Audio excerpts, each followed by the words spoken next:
উনি এখন আমাদের দলের সাথে সংশ্লিষ্ট নেই।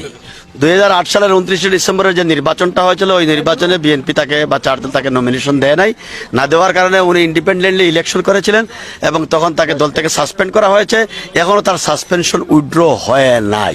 আর দ্বিতীয়ত কথা, দুদক সূত্রে এখন জানলাম যে উনাকেও দুদক নাকি চিঠি দিয়েছিল, কল করেছিল। উনিও বলেছেন যে না, আমি কোনো চাঁদাপাতি দেই নাই। একটা রাজনৈতিক দলের সভা সমাবেশ কিভাবে হয় না হয় এ ব্যাপারে দুদকের জিজ্ঞাসা করার কোনো এখতিয়ার নাই।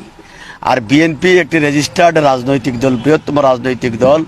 আমি এবং আমার দল মনে করে যে এই চিঠি বর্তমান সরকারের রাজনৈতিক স্বার্থ হাসিল এবং রাজনৈতিক উদ্দেশ্যে বিরোধী দলকে ধ্বংস করা, নির্মূল করা এবং নির্যাতন, নিবর্তন, নিপীড়নের আরেকটি অধ্যায়। তারা বলছিলেন যে দুইটা বিষয়